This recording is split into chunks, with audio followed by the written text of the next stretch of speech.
তখন কিন্তু গ্রামের সবার বাড়ি ওই রেডিও টেলিভিশন এসব ছিল না। জায়গা বাড়ি রেডিও ছিল, তাই একটা বেকায়দা গায়ে খিচিং ব্যাপার ছিল কিন্তু। আর টেলিভিশন তো আসলো পরে। তারপরে যার এই ফনিক সাইকেল ছিল, হিরো রয়্যাল সাইকেল ছিল, তার গিয়ে একটা বেকায়দা বাপ। তারপরে রিকো গড়ি, ওমেক্স গড়ি, তারপরে ওই সিটিজেন গড়ি, তা সিকো ঘড়ি। সিকো পরে আসলো, কিন্তু এই ঘড়ি যারিকে ছিল হাতে ছিল, ওরে বাপরে, মানুষ তখন হাত দেখায় দেখায় ঘুরে বেড়াইতো যে হাতে ঘড়ি পড়েছে। আর রেডিওর ওই ব্যাটারি ভর্তি হইতো, হক ব্যাটারি, চান্দা ব্যাটারি। তারপরে ওই ব্যাটারি দিয়ে লাইট জ্বালাতে হইতো, তখন 3 ব্যাটারি ওই টর্চ লাইট পাওয়া যাইতো, এবারেডি হংকং সেই লাইটের নাম। তারপরে একটা চায়না লাইটও বাইরে হইলো, কিন্তু এই এবারেডি হংকং যার বাড়ি ছিল, যা রাতে থাকতো, তার একটা বেকায়দা ব্যাপার কিন্তু, যে এবারেডি লাইট আবার 3টে করে ব্যাটারি, ওই ব্যাটারি কিনে কিনে ফুর্তি হইতো, ব্যাটারি ফুরোয় গেলে আবার তা বাদ দিতে হইতো, আবার ডুম বদলাতে হইতো মাঝে মধ্যেই। এগুলো কিন্তু তখন হচ্ছে জায়গা ছিল থেকে একটা বেকায়দা জুত বরাত ছিল। তখন এক কথায় যারির বাড়ি ক্যাসেট ছিল, ওই যে 5310, 543 এই ধরনের টেপ রেকর্ডার জায়গা বাড়ি ছিল, তখন সবাই ক্যাসেট কইত। এই তারা হচ্ছে অনেকেরই দেখেছি কি বিয়ের সময় ওই যৌতুক হিসেবে নিত ফনিক সাইকেল, তারপরে ওই ক্যাসেট, অর্থাৎ 5310, 543 এই ক্যাসেট।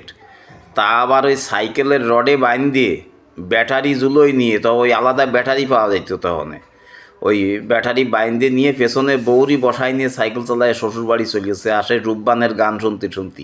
সে কিন্তু একটা বেকায়দা ব্যাপার ছিল তখন।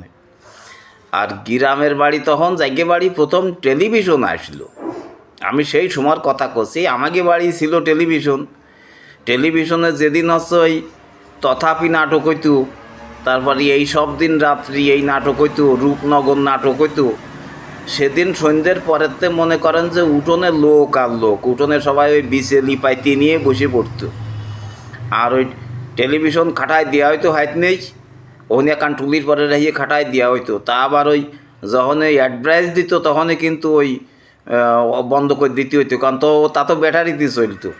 আর তখন ওই বড় দামাইলিয়ে ব্যাটারি, ওই কিন্তু মুন্নামপুর আটে নিয়ে যাইয়ে তাই চার্জ দিয়ে নিয়ে আসতে হইতো, নিয়ে আসলে আবার 1 সপ্তাহ চলতো। তাই তো ওই এদিক সেদিক চালান যেত না।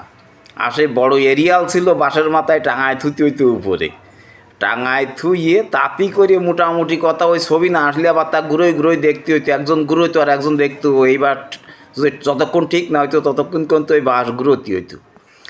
আর ওই টিভিতে যেদিন এই নাটক ফাটক হইতো, সেই দিন কিন্তু ওই নাটক হয়ে যাওয়ার পরে বাড়ির উঠোনের ওই বিচেলি সরাতে আর একটা জোন লাগতো। আর কি কব, সকালবেলায় চারিবারে মুতির গন্ধ, আর আগিয়ে মুতিয়ে সেটা যাচ্ছে না তাই করে থুয়ে যাইতো। তবু গ্রামের মানুষ তো, কারোর কিছু কওয়া যাইতো না, বাড়ির পরে মানুষ আসা এটা তো চারটিখানি কথা না। তখন কিন্তু গ্রামের এই পরিবেশটা ছিল। তারপরে ওই রঙিন টেলিভিশন আসলো, তাও আমাকে একটা ছিল। আর সাদা কালো টেলিভিশন কিন্তু তখন নিপ্পন টেলিভিশন ছিল, নিক্কন টেলিভিশন ছিল, ফিলিপস টেলিভিশন ছিল। এইগুলো কিন্তু তখন সচরাচর এইগুলোই পাওয়া যেত, তা আবার সাদা কালো। ওই সাদা কালো টিভির পরে কিন্তু আবার রঙিন এক ধরনের গ্লাস লাগায় নিয়ে হয়তো, মানে যাতে একটু রঙিন চঙিন দেখা যায়। এইভাবেই চলতো। এই যে ব্যাপারে ফাঁসছিল তখন গ্রামে, এই কথা আমি এই যে করছি কলি কবে নেই, হ্যাঁ এই তো সত্যি সত্যি কথা। দেখেন দিই, এই মজাগুলো কিন্তু এখন আর নেই। এই জুত বরাত কিন্তু তারই ফলে গ্রামের মানুষজনের মধ্যে কিন্তু আর একটা জিনিস ছিল, সব কিন্তু যা করতো দল বাঁধতে গাতা বাঁধতে সব মিলেমিশে করতো। এই মিল মহব্বতও কিন্তু এখন গ্রামের মানুষের মধ্যে নেই। এখন মানুষ তো মানুষের বাড়ি গেলেই বিরক্ত হয়। তো চিন্তা করতে পারো, বাড়ির ওই ফল বিচেলি উঠোনে পাইতিয়ে নিয়ে ওই টেলিভিশন দেখিয়ে যাবে, আরও আগে মুতে তুইয়ে যাবে, তাও কিন্তু মানুষ কিছু কইতো না। তখনকার মানুষের মধ্যে একটা বেকায়দা ব্যাপার স্যাপার ছিল। এখন তা জন্য নেই, দিন দিন তারাই যাচ্ছে।